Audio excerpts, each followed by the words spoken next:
Back to my channel Riya blogs.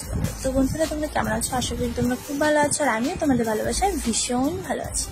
তো আজকে আমি তোমাদের জন্য নিয়ে চলে আসছি একটা নতুন ভিডিও। তো ভিডিওটা যদি ভালো লাগে অবশ্যই একটা লাইক করে দিও, আর আমার চ্যানেলে যদি কেউ নতুন হয়ে থাকো আমার চ্যানেলটিকে সাবস্ক্রাইব করে পাশের বেল আইকনটি ক্লিক করে দিও। তো আজকে ঘুম থেকে উঠেই চলে গেছিলাম সোজা বাথরুমে। না, আজকে শুধু মুখ ধোবো না, আজকে স্নানও করবো, কারণ আজকে একটু সকাল সকাল স্নান করতে হবে। তো প্রথমত আমি ফেস ওয়াশ দিয়ে খুব ভালো করে মুখটা ক্লিন করে নিচ্ছি। যেহেতু আমার অয়েলি আর সেন্সিটিভ স্কিন, তাই আমি ঘুম থেকে উঠি খুব ভালো করে ভালো একটা ফেস ওয়াশ দিয়ে মুখটা খুব সুন্দরভাবে ক্লিন করে নিই। জানো তো, আজ থেকে 6 মাস আগে যখন আমি নতুন ইউটিউব জয়েন করি, নতুন ব্লগ, নতুন ভিডিও, নতুন শর্ট করতাম তখন আমাকে কত লোকের থেকে, কত মানুষের থেকে কি না শুনতে হয়েছে। ভাবিস আমি লোকের কথায় পাত্তা দিই না, লোকের কথা গায়েও মাখি না, সেই জন্যই হয়তো আজকে আমি এই জায়গায়। আর সব থেকে প্লাস পয়েন্ট হলো তোমরাও আমাকে ভালোবাসা দিয়েছো, সেই জন্য এই জায়গায়। প্রথমত তোমরা যদি আমাকে ভালোবাসা না দিতে তাহলে আমি কখনো এই জায়গায় আসতে পারতাম না। এবার মজার বিষয় হলো, যারা 6 মাস আগে আমাকে জ্ঞান দিয়েছিল, বাবা শরীর দেখিয়ে ভিডিও করছে, এরকম ভিডিও করার থেকে তো রাস্তায় বসা ভালো, শরীর দেখাচ্ছে না, ব্লগ করছে, আরো অনেক কিছু ইত্যাদি ইত্যাদি। তোমরা হয়তো আগের ভিডিওর কমেন্টগুলো পড়ে থাকবে, যদিও এই ভিডিওগুলো চ্যানেলে নেই, আমি ডিলিট করে দিয়েছি। যাই হোক, এরকম কথাবার্তা আমাকে বলেছে, অনেক কমেন্ট পেয়েছি। সো এখন আমি দেখছি যারা এই কথাগুলো বলেছিল না, তারাই এখন ব্লগ করছে, ভিডিও করছে, আমার মতনই করছে।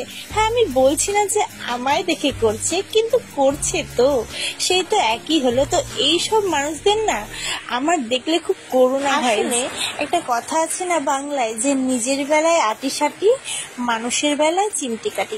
আসলে ওরা যদি কিছু করে তাহলে সেটা পাপ নয়, সেটা খুব ভালো কাজ, কিন্তু সেই সেম কাজে যদি অন্য কেউ করে তাহলে সে যেন বিশাল বড় পাপ করে ফেলেছে। তো যাদের এমন মেন্টালিটি, তাদের উদ্দেশ্যে বলছি যে আমি না হয় খারাপ, আর তুমি যে ভালো তার সার্টিফিকেট তোমার কাছে আছে তো। যাই হোক বন্ধুরা, আমি কারো ব্যক্তিগত লাইফে ইন্টারফেয়ার করতে চাই না। আমিও চাই যে যেমন ভাবে ভালো থাকে, খুশি থাকে, সুস্থ থাকে, সে তেমন ভাবেই ভালো থাকুক। আমার কোনো অধিকার নেই কারো লাইফ নিয়ে কিছু বলার, দেন আমার লাইফ নিয়েও কারো অধিকার নেই আমাকে কিছু বলার। আমার লাইফ আমি বুঝবো, আমি কি করব কি না করব। তো বন্ধুরা, তোমাদের সাথে গল্প করতে করতে আমার স্নান করা কমপ্লিট হয়ে গেল। এবার গা হাত পা গামছা দিয়ে ভালো করে মুছে নেব। আর যেহেতু আমার বড় বড় চুলে না জল শুকোতে অনেকটাই টাইম লাগে, সেই জন্য গামছা দিয়ে ভালো করে চেপে চেপে মুছে গামছা দিয়ে মাথাটা বেঁধে নেব।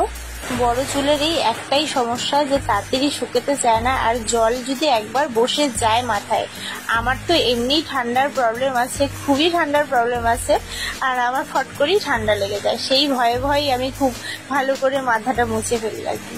তো যাই হোক, দেখো আমার চুল থেকে জল ছাড়ানো হয়ে গেছে, ড্রেস চেঞ্জ করাও হয়ে গেছে। এবারে এই গামছাটা দিয়ে গোটা চুলটা নিয়ে শক্ত করে একটা হিয়া বড় খোপা করে বেঁধে রাখবো, কারণ ভেতরে মানে চুলের গোড়ায় যে জলগুলো সেগুলো এই গামছাটা টেনে নেবে, তাহলে আর কোনো ঠান্ডা লাগবে না। তো যাই হোক বন্ধুরা, আজকের ভিডিওটা এইটুকুনি ছিল। দেখা হবে কোনো ভালো একটা ব্লগে, ততদিনের জন্য টাটা, বাই বাই।